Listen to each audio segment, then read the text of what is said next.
Joy Harris. The recipe I'm preparing today from Easy Breezy Florida Cooking is citrus bruschetta. This is really an easy recipe, a very Florida recipe. I've taken bruschetta and kind of put a Florida twist on it. It smelled so good in here. Just a few minutes ago when I pulled the, well it still does, but I pulled the Cuban bread out of the oven, and when you slice up Cuban bread and toast it in the oven, your house almost smells like a bakery. So I can't wait to get started on this recipe so I can enjoy the bruschetta. But for this recipe, you only need a half a loaf of Cuban bread, a couple of tomatoes, an orange, a lemon, salt, pepper, some allspice, a little bit of sugar, and 2 tablespoons of extra light virgin olive oil. So for the bruschetta, you need 2 tomatoes that have been seeded and chopped. So I've already done that here, and in the bowl I have 2 tomatoes seeded and chopped, and I put them in a rather large bowl. The reason I did that is it doesn't make a large amount. The main ingredient here are the tomatoes, and then we're just going to be adding some flavor to it with this lemon that I'm zesting, and I'll be putting some orange in here. But as I zest, it tends to go all over the place, so I like to do it with a large bowl so that I make sure I get all the zest right there on top of those tomatoes.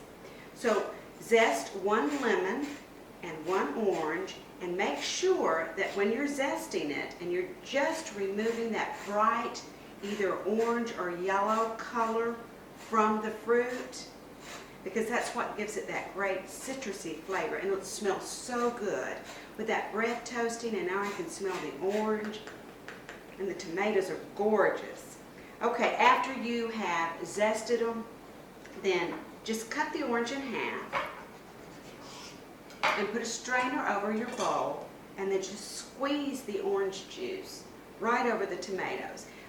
Usually when you make a bruschetta, you think of putting vinegar on it. This is one without any vinegar. It's a milder bruschetta with a mild citrus flavor to it.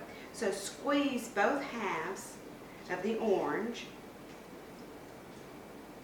over the tomatoes, and then the same thing with the lemon.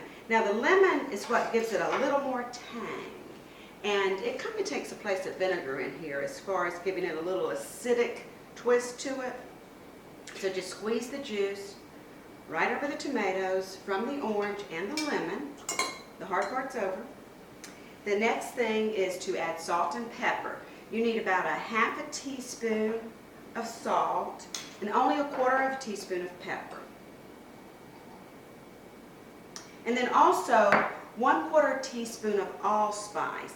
And anytime I have a recipe that calls for like nutmeg, cloves, cinnamon, which is kind of what allspice is all about, it has those flavors in it. It's actually 1 spice, but it's reminiscent of those 3 spices.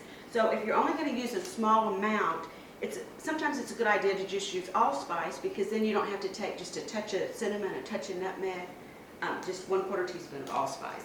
And then on top of that, 2 tablespoons of olive oil, extra virgin olive oil, and about a teaspoon of sugar. Then you just toss these ingredients together in the bowl. Make sure that you get the allspice evenly distributed. It's not much, but it's enough to give it a flavor that's just delicious. Once you've done that, you need to just put this in the refrigerator several hours or overnight. Now what I do is I transfer mine to a smaller bowl.